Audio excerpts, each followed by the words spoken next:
With that, I ask my colleagues to join, pardon me, we will now turn to the business of this hearing. More than 50 years ago, the U.S. government ended Project Blue Book, an effort to catalog and understand sightings of objects in the air that could not otherwise be explained. For more than 20 years, that project had treated unidentified anomalies in our airspace as a national security threat to be monitored and investigated. In 2017, we learned for the first time that the Department of Defense had quietly restarted a similar organization tracking what we now call unidentified aerial phenomena, or UAPs. Last year, Congress rewrote the charter for that organization, now called the Airborne Object Identification and Management Synchronization Group, or AIM-SOG. For short, today we will bring that organization out of the shadows. This hearing and oversight work has a simple idea at its core. Unidentified aerial phenomena are a potential national security threat, and they need to be treated that way. For too long, the stigma associated with UAPs has gotten in the way of good intelligence analysis. Pilots avoided reporting or were laughed at when they did. DoD officials relegated the issue to the back room or swept it under the rug entirely, fearful of a skeptical national security community. Today, we know better. UAPs are unexplained, it's true, but they are real. They need to be investigated, and many threats they pose need to be mitigated. Undersecretary Moultrie, Mr. Bray, thank you for coming today. First, we need you to update us on the status of AIM-SOG. The legislation creating it was passed in December. The deadline for implementation is fast approaching, but the group does not even have a named director. We need to know, sirs, the status of the organization and the obstacle to getting it up and running. Secondly, you have to convince the audience today, and most especially our military and civilian aviators, the culture has changed. That those who report UAPs will be treated as witnesses, not as kooks. Thirdly, you need to show us, Congress, and the American public whose imaginations you have captured. You are willing to follow the facts where they lead. You know, we fear sometimes that the DoD is focused more on emphasizing what it can explain, not investigating what it can't.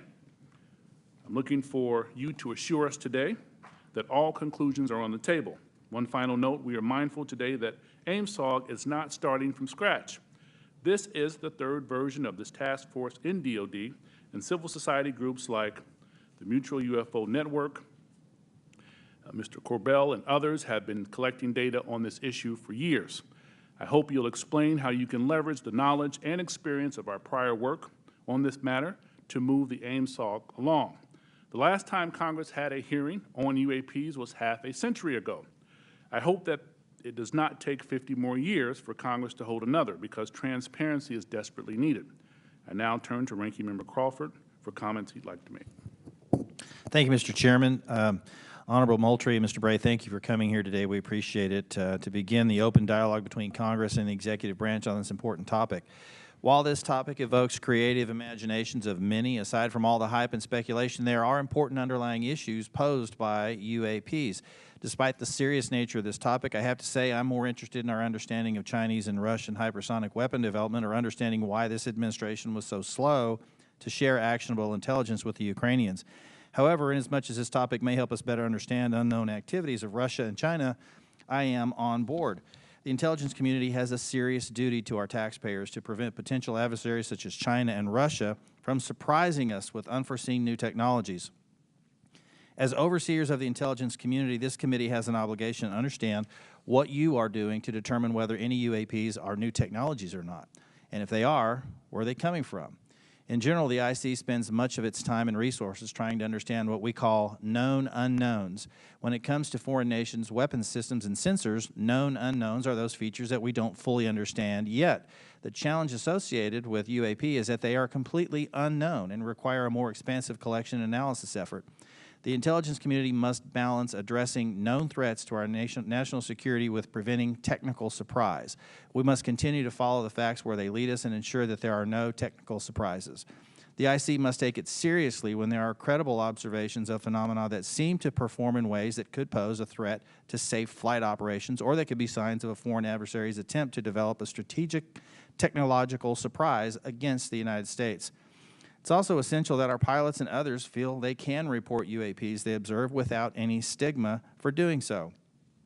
This is the open, unclassified portion of our hearing. We'll have a closed, classified part later. It's important for the public to know that the classification of information exists to protect national security, not to try to hide the truth. When we're trying to determine if any UAPs are new technologies being developed by foreign governments, we are inevitably going to run into classified information about what new systems and technologies we do know are in the works here or abroad. But where information does not risk national security, it should be shared with our allies and the public when feasible.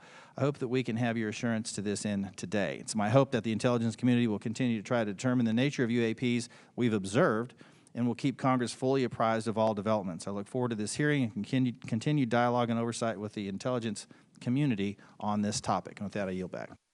Gentleman yields back, and now I will turn to our distinguished chairman, Adam Schiff, for any comments he wishes to make.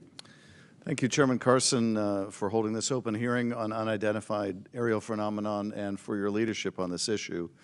Holding a portion of our discussion today in open session is critical to the cause of transparency and openness, which was Congress's intent in authorizing and funding this new task force. The larger effort that is being undertaken to study and characterize UAP reports is an important step towards understanding these phenomenon, what we know and don't know. And I look forward to hearing more during both the open session and the closed setting about how DOD and the IC are undertaking that task. UAP reports have been around for decades, and yet we haven't had an orderly way for them to be reported without stigma and to be investigated. That needs to change. UAP reports need to be understood as a national security matter, and that message needs to go out across DOD, the IC, and the whole of the U.S. government. When we spot something we don't understand or can't identify in our airspace, it's the job of those we entrust with our national security to investigate and to report back. That is why it's important that we hold this open hearing for the public to hear directly from the Department of Defense on the steps it's taking to track, analyze, and transparently communicate the work that is being done on this issue. It is also the responsibility of our government and this panel to share as much as we can with the American people, since excessive secrecy only breeds distrust and speculation. I look forward to hearing how the UAP Task Force is being stood up, what challenges they still face, and how this committee can make sure the task force is able to shed light on one of the world's most enduring mysteries. I thank you gentlemen for your work, and be very interested to hear what you have to say. To me, among the most fascinating questions are these phenomena that we can measure. That is, instruments report there is something there. It is not the human eye confusing objects in the sky. There is something there, measurable by multiple instruments, and yet it seems to move in directions that are inconsistent with what we know of physics or science more broadly. And that to me poses questions of tremendous interest and as well as potential national security significance. So we look forward to hearing what you're able to report to us today in open session, and I want to thank Chairman Carson again for his extraordinary leadership on this issue, and I yield back. Chairman yields back. Thank you. With that, we will start our hearing. Under Secretary Moultrie, the floor is yours, sir. Thank you. Chairman Schiff, Committee Chairman Carson, Ranking Member Crawford, distinguished members of the subcommittee, it's a privilege to be here with you today to address your questions regarding unidentified aerial phenomenon, or UAP.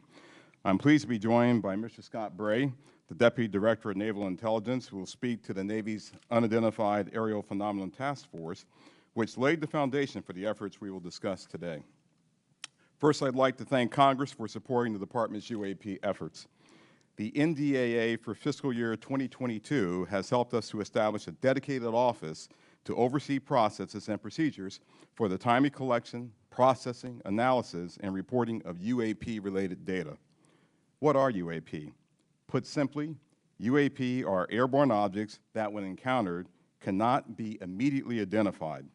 However, it is the Department's contention that by combining appropriately structured, collected data with rigorous scientific analysis, any object that we encounter can likely be isolated, characterized, identified, and if necessary, mitigated. We know that our service members have encountered unidentified aerial phenomena, and because UAPs pose potential flight safety and general security risks, we are committed to a focused effort to determine their origins. Our effort will include the thorough examination of adversarial platforms and potential breakthrough technologies, U.S. government or commercial platforms, allied or partner systems, and other natural phenomena. We also understand that there has been a cultural stigma surrounding UAP. Our goal is to eliminate the stigma by fully incorporating our operators and mission personnel into a standardized data gathering process. We believe that making UAP reporting a mission imperative will be instrumental to the effort's success. The Defense Intelligence and Security Enterprise provides real-time support to our warfighters and mission personnel across all domains. To optimize the department's UAP work, we are establishing an office within the Office of the Secretary of Defense. That office's function is clear: to facilitate the identification of previously unknown or unidentified airborne objects in a methodical, logical, and standardized manner. These goals will ensure that we are working closely with operational personnel on training and reporting requirements, developing data and intelligence requirements, standardizing and integrating processes and procedures for collection, operational surveillance, analysis, and reporting, leveraging our research and development capabilities to improve detection, characterization, and identification of UAPs, developing mitigating solutions and procedures, and identifying strategy and policy solutions. This effort will maximize collaboration and build upon already existing relationships with the Office of the Director of National Intelligence, the FAA, DHS, and the FBI. We are also committed to strong partnerships with the Department of Energy, NOAA, the DEA, NASA, and the national labs, and just as importantly, our international partners and allies. With regard to the importance of transparency, the department is fully committed to the principle of openness and accountability to the American people. However, we are also mindful of our obligation to protect sensitive sources and methods. Our goal is to strike that delicate balance, one that enables us to maintain the public's trust while preserving those capabilities that are vital to the support of our service personnel. In closing, the department is committed to this effort and welcomes the challenge. We thank you for your committed support and look forward to your questions.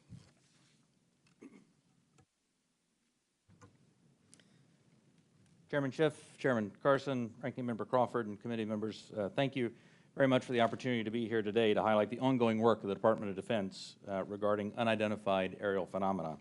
Since the early 2000s, we have seen an increasing number of unauthorized and or unidentified aircraft or objects in military-controlled training areas and training ranges and other designated airspace.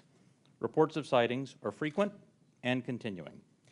We attribute this increase in reporting to a number of factors, including our work to destigmatize reporting, an increase in the number of new systems such as quadcopters and unmanned aerial systems that are in our airspace, identification of what we can classify as clutter, mylar balloons and other types of air trash, and improvements in the capabilities of our various sensors to detect things in our airspace.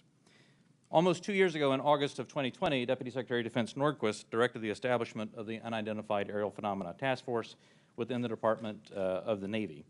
The UAP Task Force was built on the foundation of the Navy's initial efforts to respond to the reports from our aviators on unidentified objects observed in our training ranges.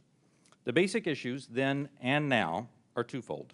First, incursions in our training ranges by unidentified objects represent serious hazards to safety of flight. In every aspect of naval aviation, safety of our air crews is paramount. Second, intrusions by unknown aircraft or objects pose potential threats to the security of our operations. Our aviators train as they would fight. So any intrusions that may compromise the security of our operations by revealing our capabilities, our tactics, techniques, or procedures are of great concern to the Navy and the Department of Defense. From the very beginning, we took these reports very seriously. We instituted a data-driven approach to the investigations where we could collect as much data as possible and use all available resources to analyze and make informed decisions on the best ways to address our findings. Our main objective was to transition UAP efforts from an anecdotal or narrative-based approach to a rigorous science and technology engineering-focused study. This data-driven approach requires input from a wide variety of sources. In the early stages, the task force worked to standardize the reporting mechanisms and processes to make it as easy as possible for personnel to report any engagement so that we were getting that wide range of reporting that we needed. We also spent considerable efforts engaging directly with our naval aviators and building relationships to help destigmatize the act of reporting sightings or encounters. And we worked with naval aviation leadership to provide additional equipment to record any encounter. Navy and Air Force crews now have step-by-step procedures for reporting on a UAP on their knee board in the cockpit and in their post-flight debrief procedures. The direct result of those efforts has been increased reporting, with increased opportunities to focus a number of sensors on any objects. The message is now clear. If you see something, you need to report it. And the message has been received. In fact, recently, I received a call from a senior naval aviator with over 2,000 flight hours. He called me personally from the flight line after landing to talk about an encounter that he had just experienced.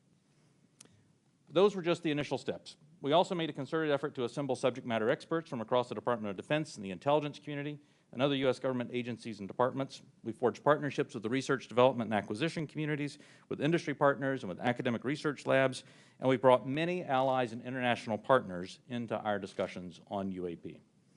Additionally, subject matter experts from a wide variety of fields, including physics, optics, metallurgy, meteorology, just to name a few, have been brought in to expand our understanding in areas where we may not have organic expertise. In short, we've endeavored to bring an all-hands-on-deck approach to better understand this phenomena. So what have we learned so far? Any given observation may be fleeting or longer. It may be recorded or not. It may be observable by one or multiple assets. In short, there's rarely an easy answer. For example, let me share with you the first video that we have here today, which shows an observation in real time.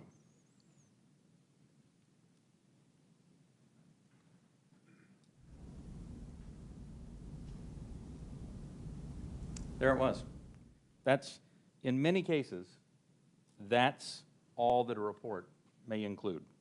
And in many other cases, we have far less than this. As we detailed in both the unclassified and classified versions of the preliminary assessment released by the Office of the Director of National Intelligence last June, this often limited amount of high-quality data and reporting hampers our ability to draw firm conclusions about the nature or intent of UAP.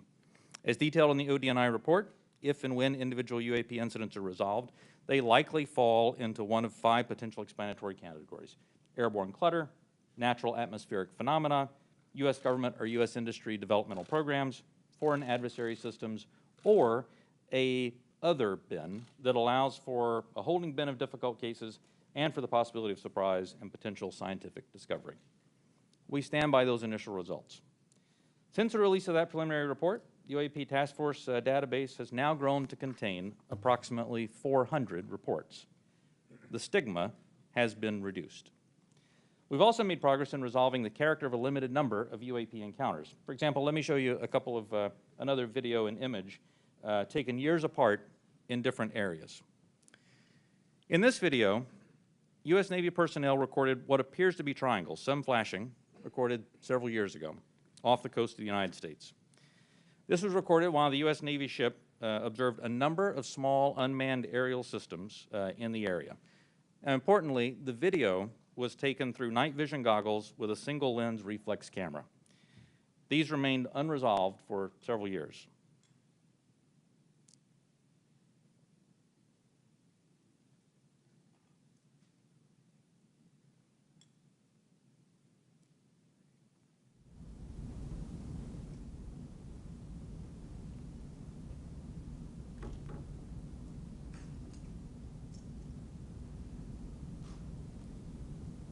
Several years later, and off a different coast, U.S. Navy personnel, again in a swarm of unmanned aerial systems, and again through night vision goggles and an SLR camera, recorded this image. But this time, other U.S. Navy assets also observed unmanned aerial systems nearby. And we're now reasonably confident that these triangles correlate to unmanned aerial systems in the area. The triangular appearance is a result of light passing through the night vision goggles and then being recorded by an SLR camera. Now, I don't mean to suggest that everything that we observe is identifiable, but this is a great example of how it takes considerable effort to understand what we're seeing in the examples that we are able to collect. In this example, we accumulated sufficient data from 2 similar encounters from 2 different time periods in 2 different geographic areas to help us draw these conclusions. That's not always the case, though. We recognize that that can be unsatisfying or insufficient in the eyes of many. This is a popular topic in our nation, with various theories as to what these objects may be and where they originate. By nature, we are all curious and we seek to understand the unknown. And as a lifelong intelligence professional, I'm impatient. I want immediate explanations for this as much as anyone else. However, understanding can take significant time and effort. It's why we've endeavored to concentrate on this data-driven process to derive fact-based results. And given the nature of our business, national defense, we've had to sometimes be less forthcoming with information in open forums than many would hope. If UAP do indeed represent a potential threat to our security, then the capabilities, systems, processes, and sources we use to observe, record, study, or analyze these phenomena need to be classified at appropriate levels. We do not want potential adversaries to know exactly what we're able to see or understand, or how we come to the conclusions we make. Therefore, public disclosures must be carefully considered on a case-by-case basis. So what's next? We're concentrating on a seamless transition to the new organization. And future analysis of complicated issues of UAP issues will greatly benefit from the infrastructure, the process, and the procedures that we've developed to date. I'm confident that the task force, under Navy leadership, has forged a path forward that will allow us to anchor assessments in science and engineering by anecdotal evidence. We remain committed to that goal, as I know the USDI organization does as well. So thank you very much for your interest and continuing support for the UAP Task Force. The team's made a lot of progress, but we really are just establishing the foundation for the more detailed analysis that's yet to be done. And with your continued support, we can sustain that momentum necessary to produce data-centric analysis and understanding of the phenomena. I look forward to your questions. Thank you. Thank you, Mr. Bray. This is the 3rd version of this task force, and to be frank, one of Congress's concerns is that the executive branch and administration from both parties has been sweeping concerns about UAPs under the rug by focusing on events that can be explained and avoiding events that cannot be explained. What can you say to give the American people confidence that you aren't just focusing our attention on low-hanging fruit with easy explanations? Congressman, I'll start, and then Mr. Bray, please feel free to weigh in. So the way that we're approaching this is with a more thorough, standardized methodology than what we have in the past. First and foremost, the Secretary of Defense is chartering this effort. This is not someone lower in the Department of Defense. And he has assigned that task to the Office of Secretary of Defense, the Undersecretary for Intelligence and Security. That's me, because I'm responsible for looking at intelligence matters. I'm responsible for security matters. This is potentially both. So when you start concerning ourselves with the safety of our personnel, the safety of our installations and bases, there's no other higher priority than what we have than actually getting after this. And as you have stated, we have been assigned that task to actually stand up an office, the AIM-SOG, which I believe the name, sir, will likely change. But we have moved forward in terms of moving to establish that office. We have, as of this week, picked a director for that effort, a very established and accomplished individual. We've identified spaces. We've worked with personnel across the Department of Defense, with the services, and we've worked with the IC, which is on board in helping us work through this standardized methodology for now, bringing in data, analyzing that data, and reporting that data in the appropriate method and appropriate means so we can either get it to our service personnel to ensure their safety, or get it to you and the Congress and to the public to ensure that you have oversight to what we're doing. So, chartered by the Secretary of Defense, standardized, and really a methodical approach. It's something that we're doing that has not been done before. Can we get some kinds of assurances that your analysts will follow the facts where they lead and assess all hypotheses? Absolutely. So we're open to all hypotheses. We're open to any conclusions that, that we may encounter. Quickly, before I pass it to the ranking member and Chairman Schiff, I want to thank you both for taking the time, and I had a good time meeting with you last week, Director Moultrie, Undersecretary Moultrie. It's fair to say that you are a science fiction fan, is that correct?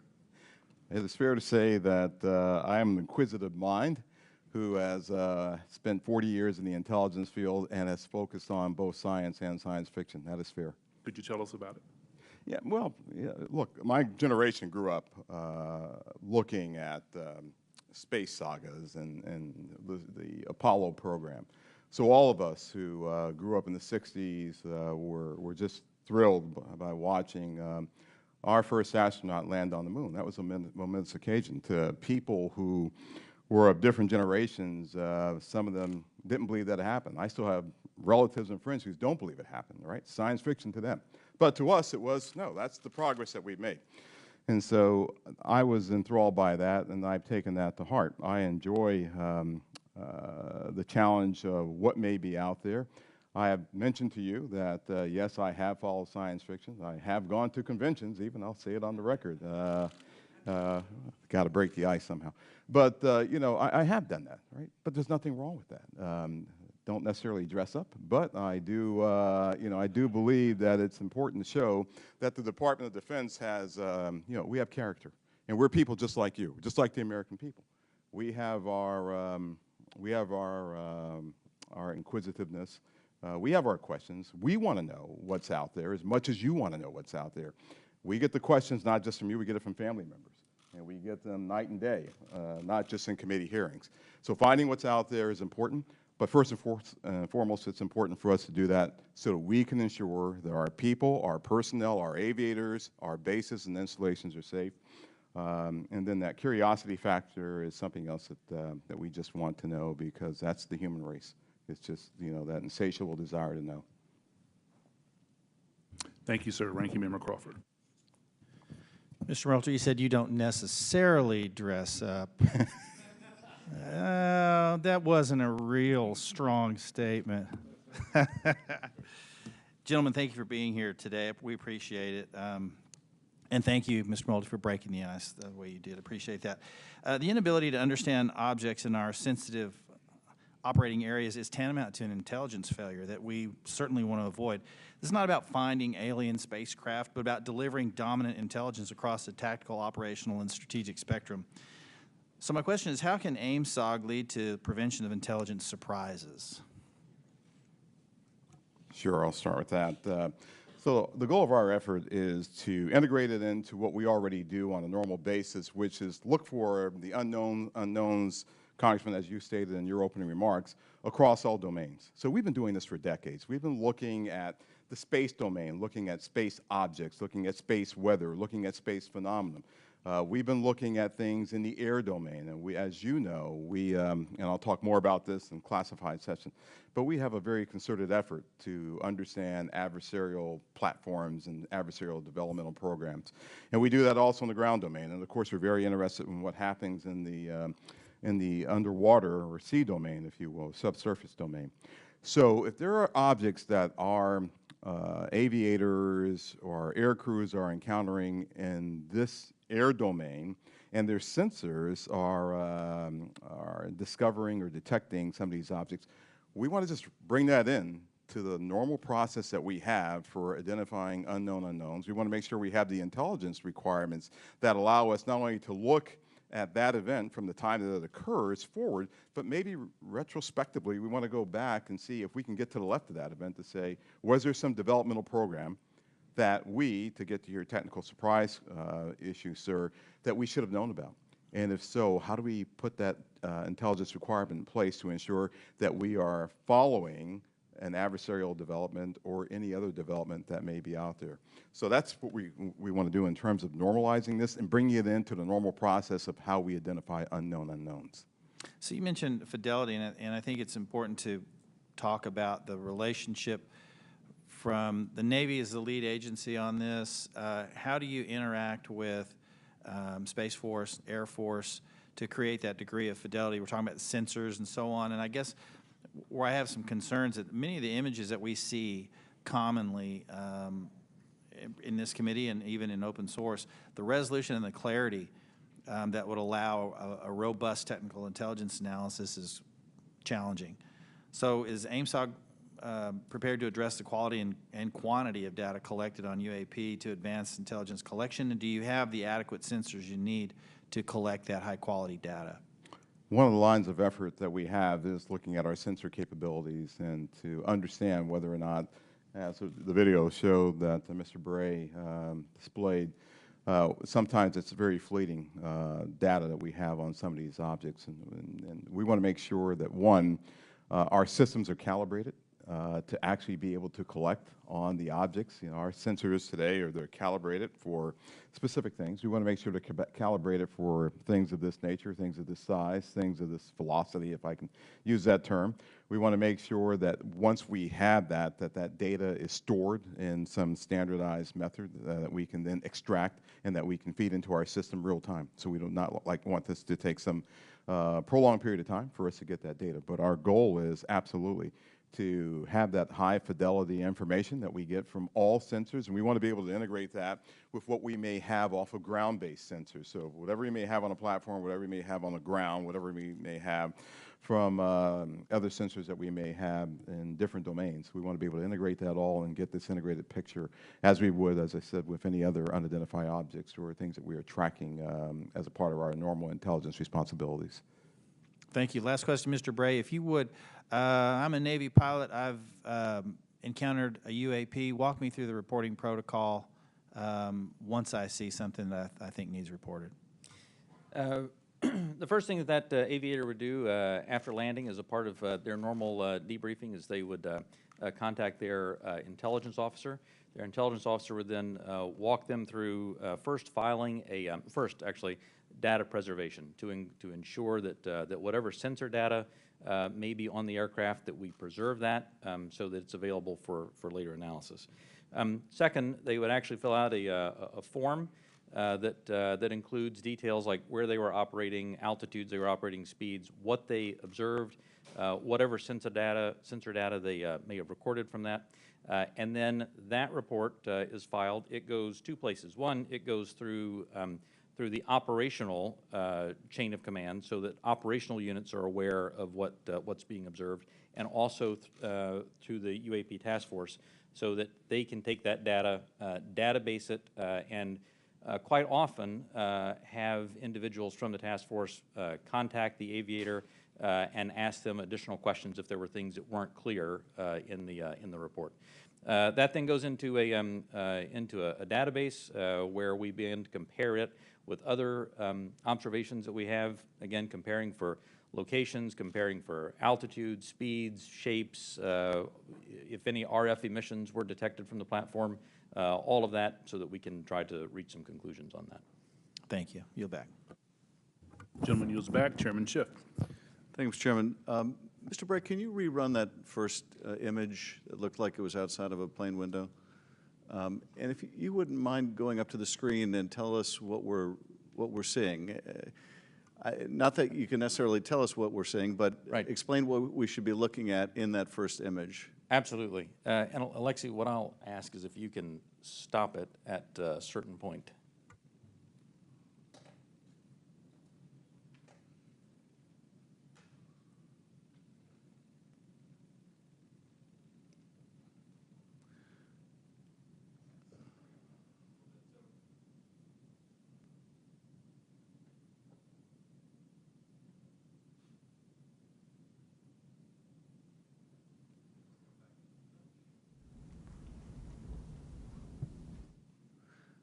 And are we looking outside of a civilian aircraft window? Is that what we're looking at? You're looking outside a U.S. Navy F-18.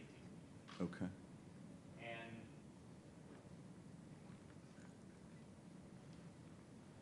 this is great, shows how difficult the analysis is. Go just a little farther forward, Alexi.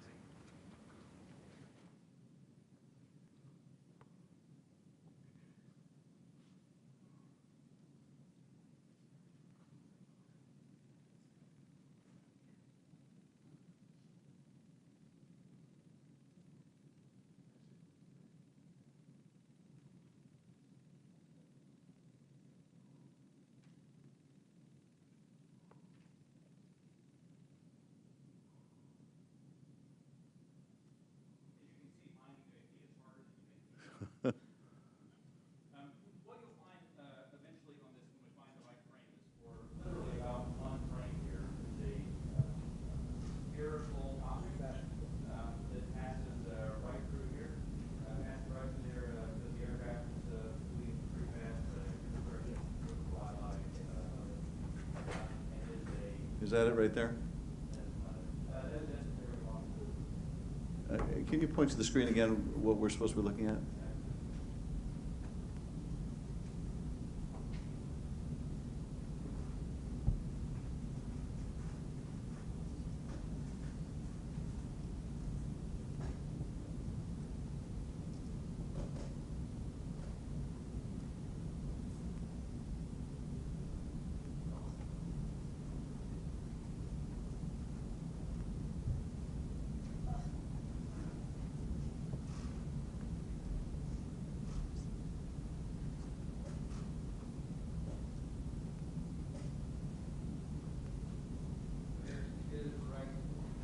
Okay, if you could stop that frame.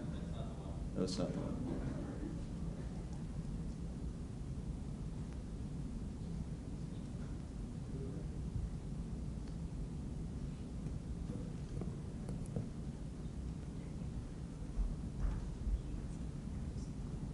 Alexi, just push play.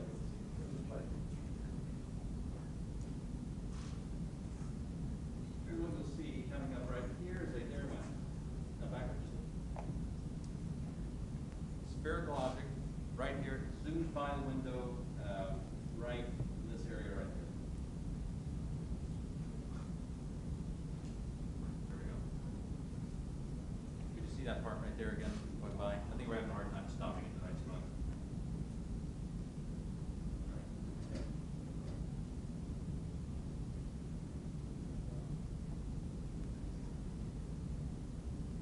Okay. So as you can see, it's difficult, and I think a part of the issue here is the laptop we're working with is not as easy for stopping that video in the right spot. We'll describe what we have seen in that. What are we observing? What you see here is aircraft that is operating in a U.S. Navy training range that has observed spherical object in that area, and as they fly by it, they take a video. You see it looks reflective in this video, somewhat reflective, and it quickly passes by the cockpit of the aircraft. And is this one of the phenomena that we can't explain? I do not have an explanation for what this specific object is. And is this one of the situations where it is, that's the object that we're looking at right there? Thank you. And is this a situation where it was observed by the pilot and it was also recorded by the aircraft's instruments? We'll talk about the multi-sensor part in a later session. But in this case, we have at least that. In the Director of National Intelligence 2021 unclassified report, the ODNI reported 144 UAPs between 2004 and 2021, 80% of which were recorded on multiple instruments. And I take it, with respect to some of those, you had a pilot seeing them if it was observed by a pilot, right, and you had multiple instruments recording it. So you really have three sensors, the human sensor and two technical sensors detecting the object, is that? For the majority of incidents that we had in the last year's report, the majority had multi-sensor data. When I talk about the 400 reports that we have now, that number will certainly go down because a lot of those new reports that we have are actually historic reports that are narrative-based. So that percentage will go down just as a factor of the fact that the destigmatization has resulted in more narrative reports. And that's the object we're looking at right there now, right? That's it right there. Okay.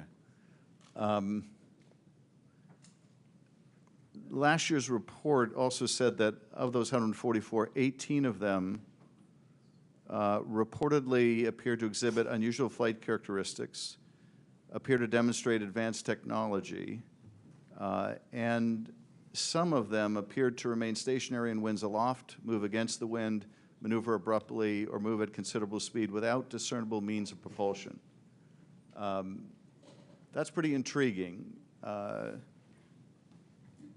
And if you're able to answer this in this setting, are we aware of any foreign adversary capable of moving objects without any discernible means of propulsion?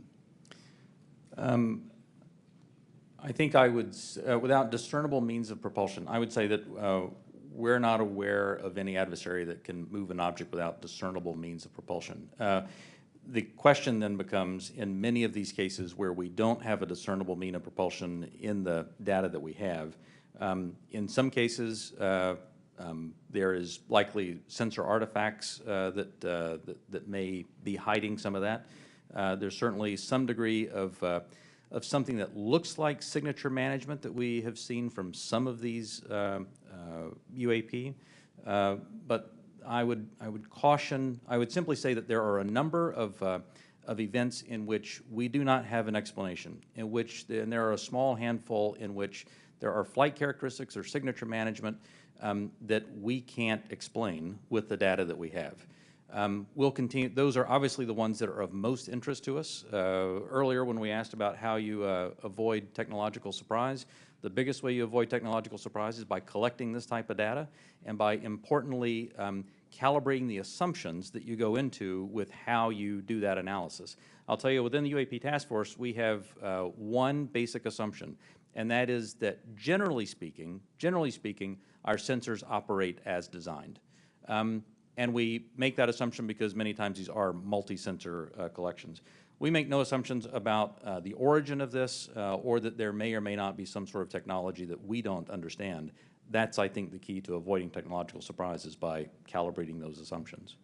And finally, with respect to the second two videos showing the small triangles, the hypothesis is that those are commercial drones that, because of the use of night vision goggles, appear like triangles. Is that the operating assessment? Some type of drone, some type of unmanned aerial system, and it is simply that light source resolves itself through the night vision goggles onto the SLR camera as a triangle. And have we, in order to prove that hypothesis, flown a drone and observed it with that same technology to see whether we can reproduce the effect? The UAP Task Force is aware of studies that have done that. Okay. Thank you, Mr. Chairman. I yield back. The gentleman yields back. Dr. Winstrup. Thank you, Mr. Chairman. Thank you all for being here. My first question is, through this process where there's been sightings, have the sightings been stationary, or have they always been sighted from a moving object, from a plane or a ship that may be moving? Have these reports ever come from a stationary object being observed in the sky? The UAP Task Force does have reports from stationary, reports from a stationary observer. Because there's a difference observing something when you're moving as Right. well. It's physics, right? So that's Right. why I asked that question. Are we capable, or have we made any breakthroughs, or anyone made any breakthroughs, to be able to cite something and make some determination at all of its composition, whether it's a solid or a gas, Is there any such capability? From Not asking what, I'm just. Right.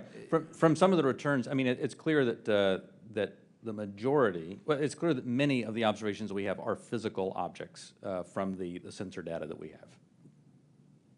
Well, gas is physical, is a physical object. It can be, and so, and you see where I'm going with this. I'm trying to determine what it is we're looking at. So if we can decide if something is a solid or a gas, and if there have been any conclusion on its capabilities, like its capabilities of movement, of turning, going, 180 degrees or 90-degree turn, anything along that line that we've been able to determine.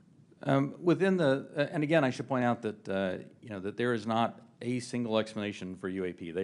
There are a lot of different things that are unidentified aerial phenomena. Basically, we really don't know much on that. That's all I'm trying to get at. And I'm pleased that you have protocol right now for our military, but are there any non-military reports coming forward of similar events, or is it all coming from military? The UAP Task Force has a very good working relationship with the FAA.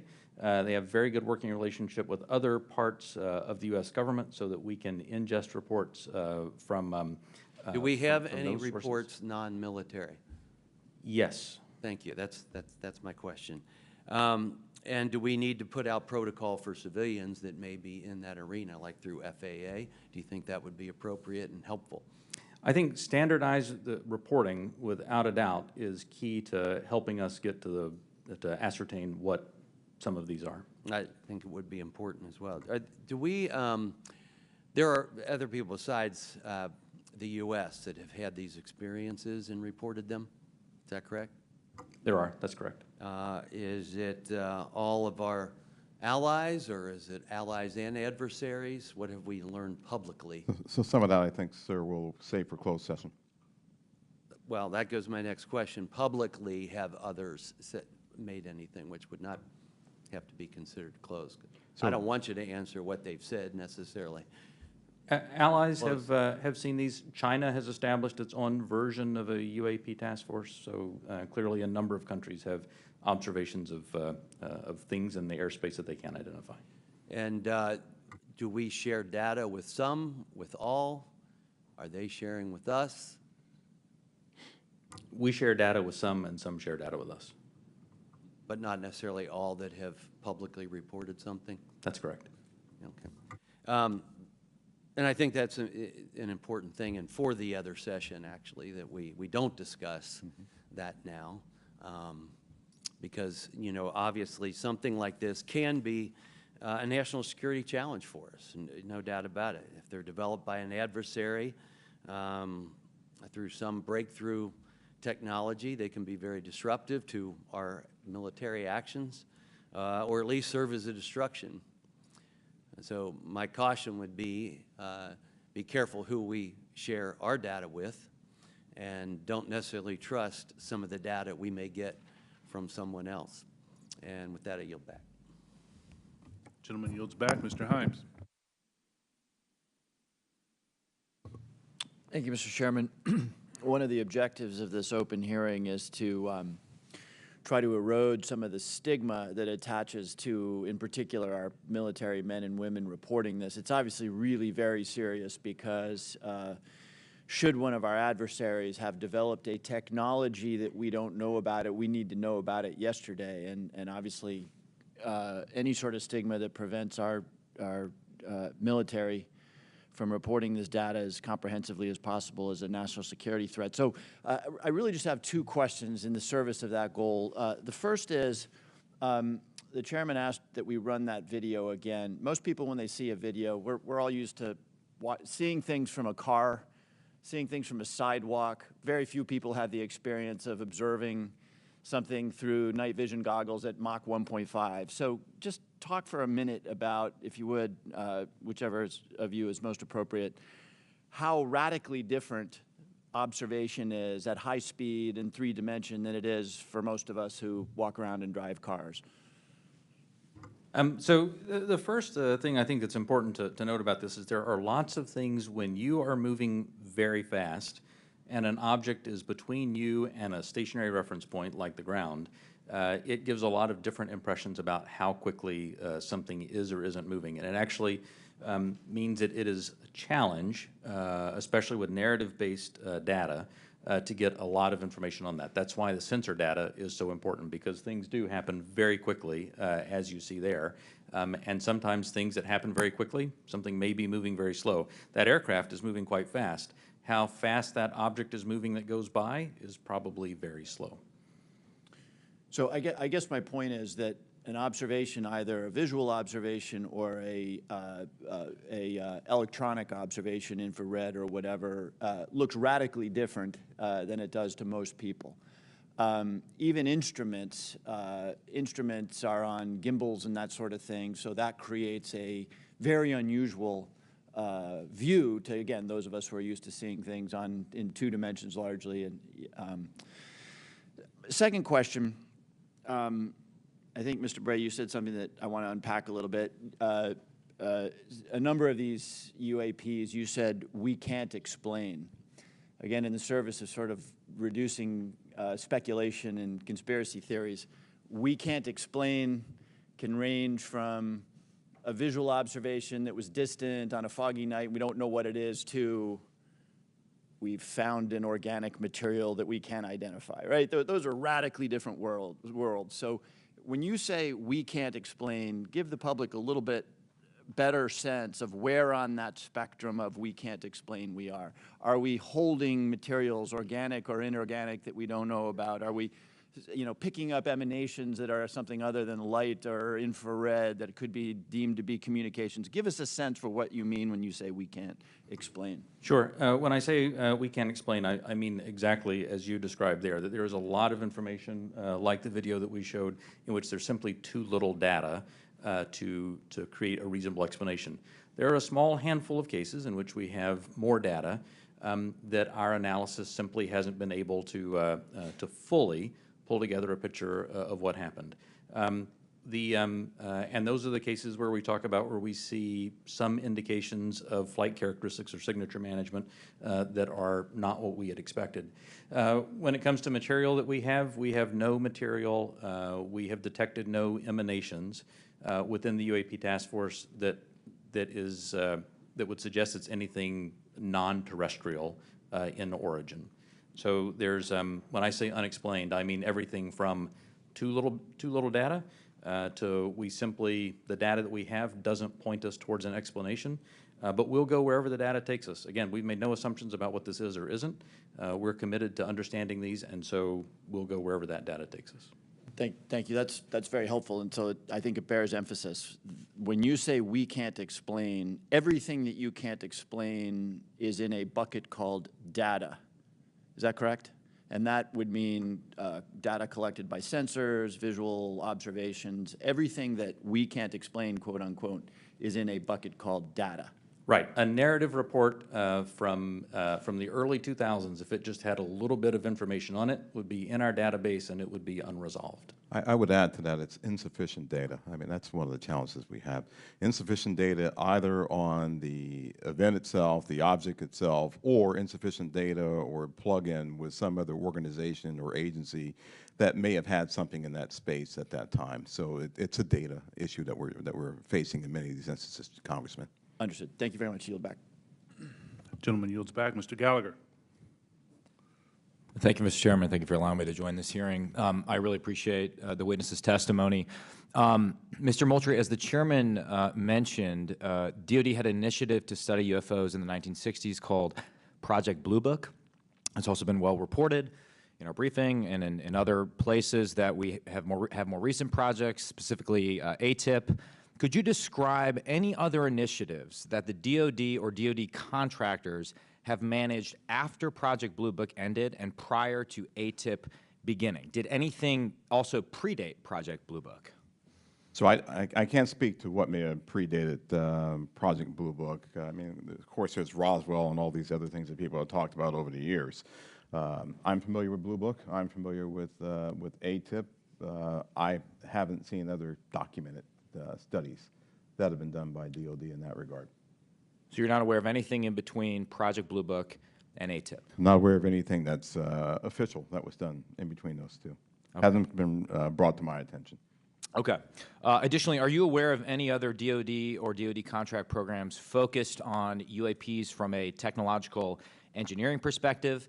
And by that I mean, are you aware of any technology initiatives focused on this topic other than initiatives focused on the individual case investigations? I am not aware of any contractual programs that are focused on anything related to this other than what we are doing in the Navy Task Force and what we are about to launch in terms of our effort. Same question for you, Mr. Bray. Same answer, not aware of anything outside what we are doing in the UAP Task Force. So just to confirm, you're not aware of any technology or engineering resources that have been focused on these efforts besides what we've mentioned today? Once again, I'll say no contractual or programmatic efforts that are involved. And the reason why I qualify it that way, yeah, let me qualify it that way. I can't speak to what people may be looking at in the department. Somebody says, I'm looking at something that may be unidentified, and I can't speak to that. I speak to official programs that we have on the record. It's also been reported that there have been UAP observed and interacting with and flying over sensitive military facilities, particularly, and not just ranges, but some facilities housing our strategic nuclear forces. One such incident allegedly occurred at Malmstrom Air Force Base, in which 10 of our nuclear ICBMs were rendered inoperable.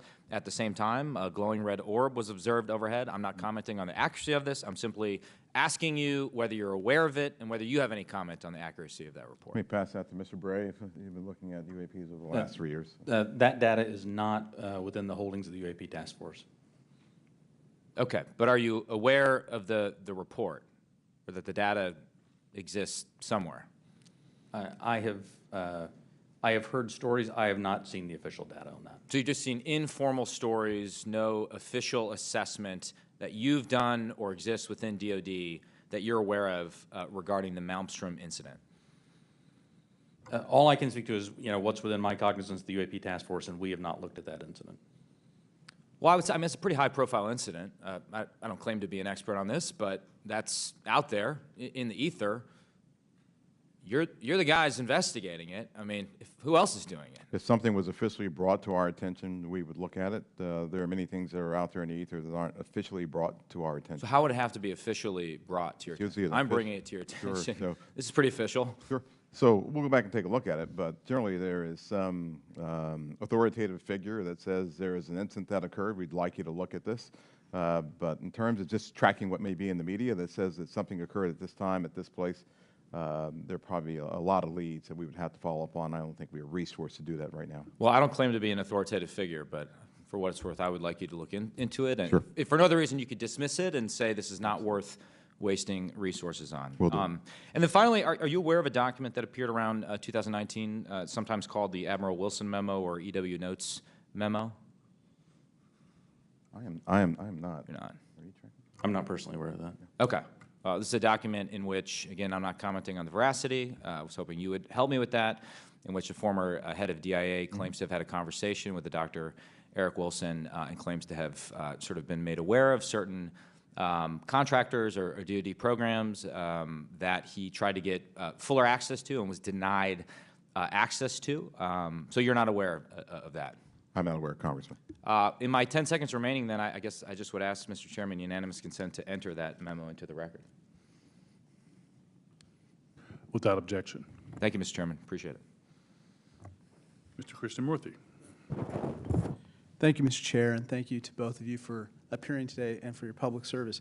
First question is, there have been no collisions between any U.S. assets and one of these UAPs, correct?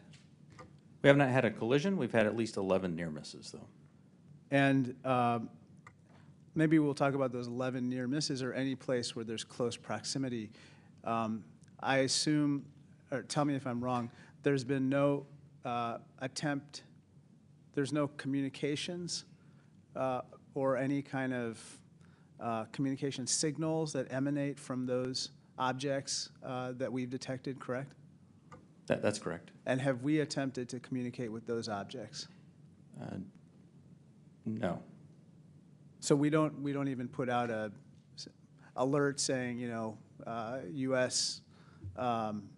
Identify yourself you are, within our flight path or something like that. We haven't said anything like that?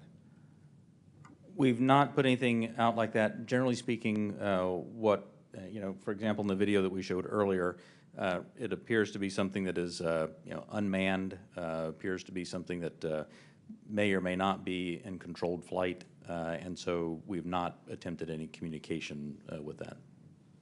Okay, so, and I assume we've never discharged any armaments against a UAP, correct? That's correct. How about wreckage? Have we come across any wreckage of any kind of object that has now been examined by you? The UAP Task Force doesn't have any wreckage that isn't explainable, that isn't consistent with being of terrestrial origin. Do we have any sensors underwater to detect on submerged UAPs? Anything that is in the ocean or in the seas? So I think that would be more appropriately addressed in closed session, sir. Okay. I think one of the biggest questions that I have is, we say with a lot of probability, we say they, quote unquote, probably do represent physical objects, close quote. When we say probably, is that because we cannot conclusively say that they are physical objects? In the task force report, when I say probably represent physical objects, most of them represent physical objects. There could be some that are more of a meteorological phenomena, something like that, that may not be a physical object in the sense that most people think of something you could go up and touch. But the ones where you say most of them represent physical objects, can you say that they are definitely, like with 100% certainty, that they are physical objects? I can say with certainty that a number of these are physical objects. Okay, so we can't rule out that some of them may not be physical objects. So, some certainly could be a sensor anomaly or something like that. Some could be. Now, how about with regard to UAPs? We've talked about UAPs on training areas, but obviously there's some sensor bias. I would think we put sensors in training areas. How about with regard to non-training areas? Do we track what's in open source and what civilians and others have tracked, and have we found similarities to what they've observed in terms of UAPs in non-training areas to the ones that are in training areas? The UAP Task Force has worked very hard to make sure the data set that we're working with is a data set that we have very good control over that data. So we have some partnerships with FAA so that we get some of that, so we get that reporting in. But if it comes to just open source reports or someone says that they saw something, that generally does not make it into our database. So basically, it sounds like we have a good partnership with FAA, but apart from FAA, we don't have partnerships with other agencies or other entities that might be tracking so that we could enlarge our data set to make comparisons. So we will. So that's the goal of this next effort, will be to expand that relationship with the rest of government and the interagency, so we can understand what they're seeing, what we're seeing. We can correlate on each other's holdings Because and I hopefully think, resolve this. sorry to interrupt, but I think that we might have a bias right now going on with regard to just reporting on UAPs being in training areas when we don't really track what's happening elsewhere. Last question, have our encounters with UAPs altered the development of either our offensive or defensive capabilities, or even our sensor capabilities? We'd save that for the closed session. Okay, great, thank you. Mr. LaHood. Thank you, Mr. Chairman, and want to thank the witnesses for being here today.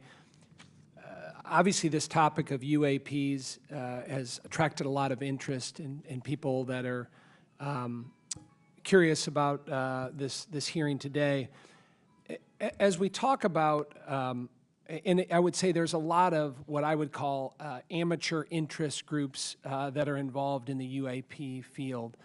My question is, when there are unsubstantiated claims or manufactured claims of UAPs or kind of false information that's put out there, what are the consequences for people that are involved with that or groups that are involved with that? So one of the concerns that we have is that there are a lot of individuals and groups that are putting information out there that that could be considered to be somewhat self-serving. We're trying to do what's in the best interest of, one, the Department of Defense, and then two, what's in the best interest of the public, to ensure that we can put factual-based information back into the mainstream and back into the bloodstream of the reporting media that we have, so people understand what's there. It's important because we are attempting, as this hearing has drawn out, to understand, one, what may just be natural phenomenon, two, what may be sensor phenomenology or things that were happening with sensors, three, what may be legitimate counterintelligence threats to places that we have or bases or installations, or security threats to our platforms.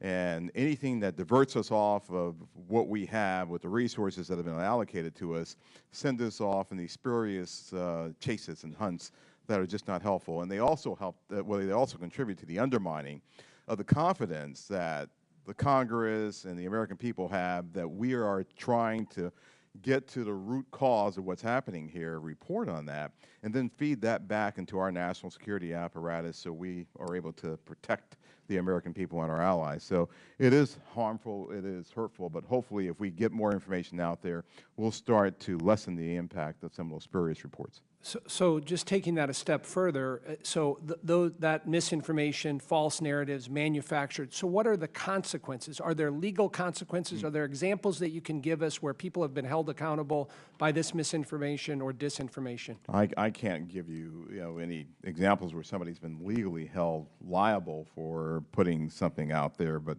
Well, I guess what's the deterrent from people engaging in this activity? I don't know. I don't have that answer. That's something that, welcome the dialogue with Congress to talk about that with the members who, help legislate those laws to say what should be the legal ramifications that we could use to potentially hold individuals accountable, whether it be citizens or information that might be injected into our media by other forces or other countries, if you will. And in terms of DOD's review and analysis in this field, I mean, is there a standard in place when it comes to UAPs? I mean, is there any guidance you look to that's codified in law or otherwise within DOD that kind of sets out the standards for UAPs and what to look for? I think that's part of what the group that we're standing up now will be chartered to do. We're actually, from my organization, we'll be looking at policy and standards that we have to come to you and work with you to actually put in place and promulgate across our government. Thank you. I yield back. Gentleman yields back. Mr. Welch. Thank you. I'm going to follow on the line of questions from Mr. LaHood. Gentlemen, what seems incredibly difficult for you is that there's two almost competing but different narratives. One is no one knows whether there's extraterrestrial life. It's a big universe, and it would be pretty presumptuous to have a hard and fast conclusion. And then if there is, it's not beyond the realm of possibility that there is some exploration coming here. And that underlies a lot of the reports you get. I think Mr. LaHood was asking about that. People think there must be extraterrestrial life, and it's not at all beyond the pale that there would be a visit here. On the other hand, as the DOD, you have the responsibility to make sure that our national security is protected, and that if there are surveillance drones or active drones that can disable our systems, that has to be analyzed, has to be stopped. So how do you divide how do you separate your responsibilities where you get all these reports from folks who maybe in good faith, maybe not, believe that you should be investigating every possible report of a extraterrestrial incident? I'll start with you, Mr. Moultrie. Sure, indeed, Congressman, and thank you for the question. It's important that we, as a part of this effort, really build out the relationship that we have with others, including NASA, and for the reasons that you just pointed out. So there are elements in our government that are engaged in looking for life in other places, and they have been doing that for decades, right? They've been searching for extraterrestrial life.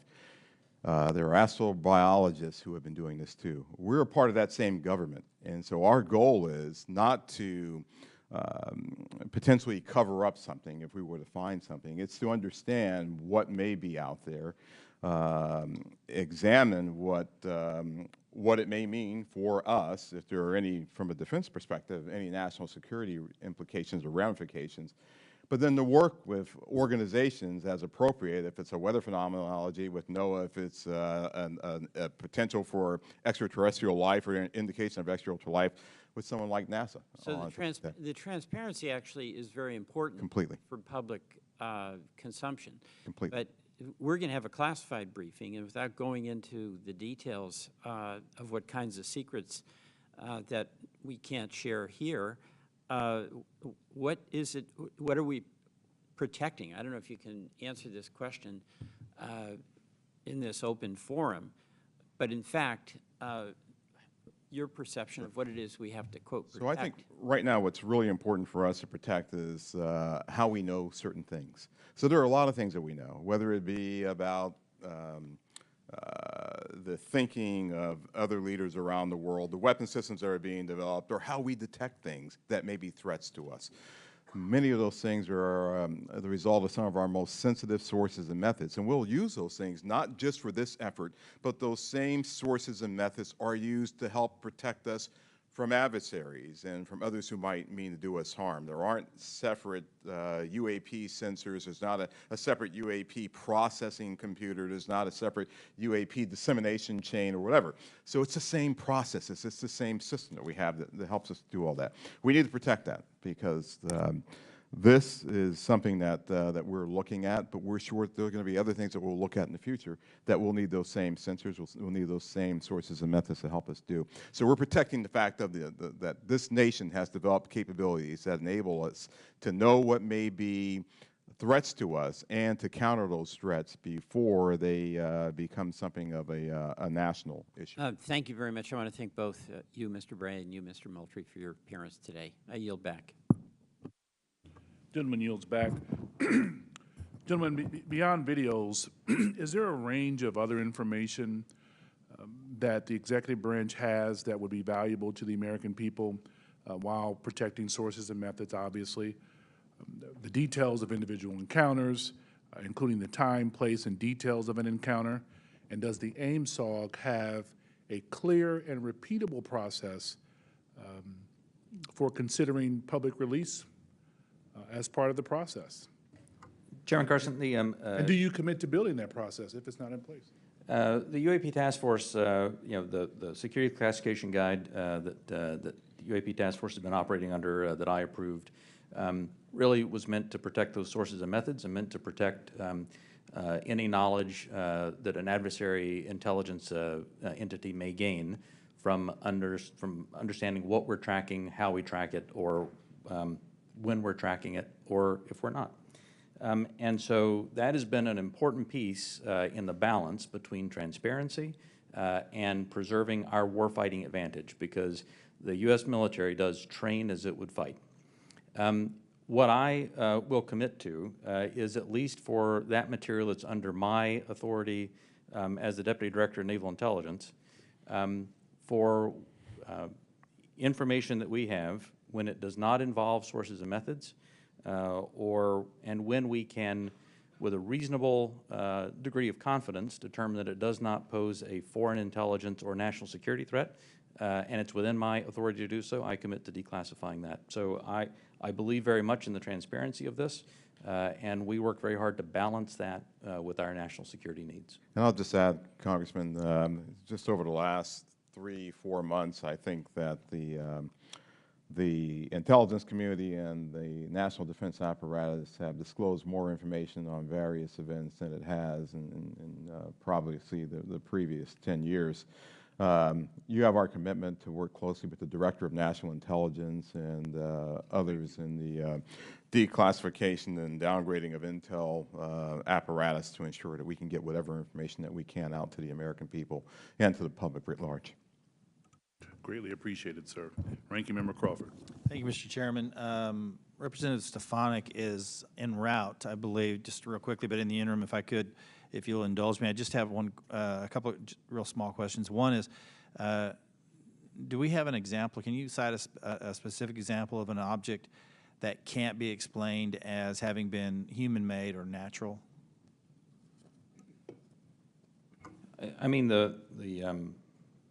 the example that I would say that that is still unresolved, that I think everyone understands quite well, is the 2004 incident from Nimitz. We have data on that, and it simply remains unresolved. Does not mean it resolves to being something, right, that is easily explainable or well, obviously it resolves to being something that is difficult to explain. But I can't point to something that definitively was not man-made, but I can point to a number of examples in which remain unresolved. Gotcha. With regard to videos that have appeared in open source channels, for example, the Tic Tac video, does AIMSOG maintain control of videos, and how do you prevent leaks of potentially classified videos or other material? So the AIMSOG, as we establish that organization, we will have a process for classified and compartmented holdings, and we will find a way of getting positive control over those. We have our sensitive access programs and special access programs that allow us to put what we call SAPs around things, and then there's controlled access programs that allow us to put caps around things. So we'll have that in place. Our goal will be ensuring that we're sharing that with the appropriate analysts and the appropriate exploiters, if you will, who can look at that data too. What we don't want to do is bring something into a DoD database or a DoD holding and then have so many wrappers around it, it's not available to those who really need to look at it and to exploit it. And that's one of the reasons we're establishing relationships with the interagency, with the IC and others to be able to do that, sir. But we will do our best to maintain positive control over the materials that we have within our holdings. Thank you. Chairman Schiff. Thank you, Mr. Chairman. Just going back to the 2021 report, you know, under the category of UAP appear to demonstrate advanced technology, those 18 incidents in which some of the UAP appear to remain stationary, winds aloft, move against the wind, maneuver abruptly, or move at considerable speed without discernible means of propulsion. It goes on to say, in a small number of cases, military aircraft systems processed radio frequency energy associated with UAP sightings. I couldn't tell from that whether that small number of cases was a part of the subset of 18, that is, among the 18 which appeared to move with unusual pattern or flight characteristics, did some of those also emit radio frequency energy? I would have to check with our UAP task force on that. I believe, without getting into specifics that we can do in the closed session, at least some that we have detected RF emissions from were not behaving oddly otherwise. And the significance of measuring that radio frequency energy is what? That we suspect that this was some form of aircraft in which there were radio transmissions? The biggest thing that you're looking for there is any indication of an effort to jam whatever sensors that we may have looking at it. But I would also add to that radio frequency, as you know, Congressman, is used to control various platforms too. So the fact of emanations coming off of any platform, whether it be a UAV or another platform, could be radio frequency activity related to that entity transmitting out or something transmitting to that platform. And of course, we have a sensitivity with our airborne platforms of picking it up, which is one of the reasons that we try to prevent people from using their cell phones on airplanes and things like that. It's very sensitive to RF emanations. So that's a part of what we'll be looking at in the AIMSOG. What is this? Is this something that we can collect on, and can we start to characterize the signaling environment around the emanations that may be coming off of some of these UAPs? So that energy then that was recorded could be either an effort to jam, or it could be an effort to control a UAV, or any other communication with that craft. I would say that's accurate. Right. Thank you, Mr. Chairman. Thank you, Chairman. As the ODNI report makes clear, one possible explanation for UAPs is that we are detecting U.S. aircraft, either secret air programs or even test prototypes. I won't ask you in this setting, obviously, to describe any secret DoD programs. That said, I do want to make sure the U.S. government isn't chasing its own tail. Firstly, do you have a clear and repeatable process to check with compartmented programs about whether a UAP sighting is attributable to a U.S. aircraft? Secondly, does the AIMSOG staff have the clearances and read-ons that they need to investigate all of these incidents? And thirdly, when your staff cannot be read on, are your questions to those who are read on even being answered? So I'll start, and then I'll pass that to Mr. Bray.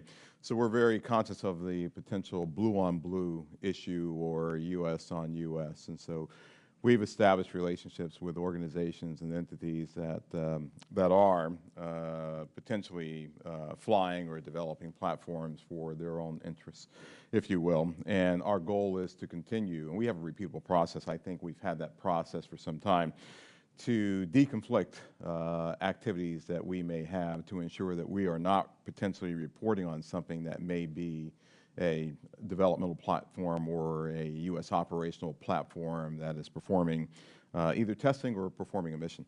So we will have that in place. We've already had those discussions with organizations and entities. We want to ensure that we're protecting their equities. We want to ensure that we're protecting their sources and methods while also getting at what we have here. We want to be able to deconflict those. Absolutely. The UAP Task Force has had a process in place to work with other elements of the Department of Defense and other elements of the government to ensure that that there's an as simple a way as possible to deconflict those. And when we reference that in the report, I should say that we were simply accounting for the fact that there could possibly be one or two data points that had leaked through, but we were quite confident that was not the explanation. How are you all liaisoning with Space Command? Specifically, how are you partnering with the parts of the U.S. Space Command responsible for space domain awareness? And how, if at all, are you partnering with the Space Force to analyze UAPs? The UAP Task Force has a very good relationship with Space Force, as it does with the rest of the Department of Defense. We have pulled analysts in from Space Force to ensure that that we're availing ourselves of that expertise, as well as any other material they may have that would be helpful. And Congressman, as you know, Space Force and Space Command, they have responsibility for space domain awareness. So what we've done, we coordinated with Space Force, we coordinated with their J2, and she is on board in terms of helping us plug into what they have and for us to have this interactive exchange of information and data. And we're doing that with all the services, not just with Space Force or Space Command. Thank you, sir. Ranking member, any additional questions? All right, Chairman Schiff. All right, with that, I want to thank you all for taking the time out. I also want to thank my colleagues on both sides of the aisle for participating in this very historical and important hearing. I think it's one of the few times we can demonstrate some degree of bipartisanship around UAPs and UFOs, so I love it. Appreciate it. Thank you. And we will see you all. We will recess this hearing for the moment and return in a closed session at noon.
can let people in with their discretion. Yes, it's all.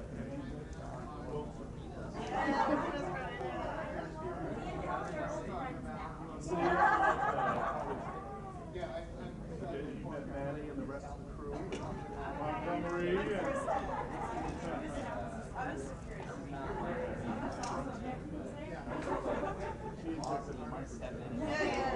I'm tracking.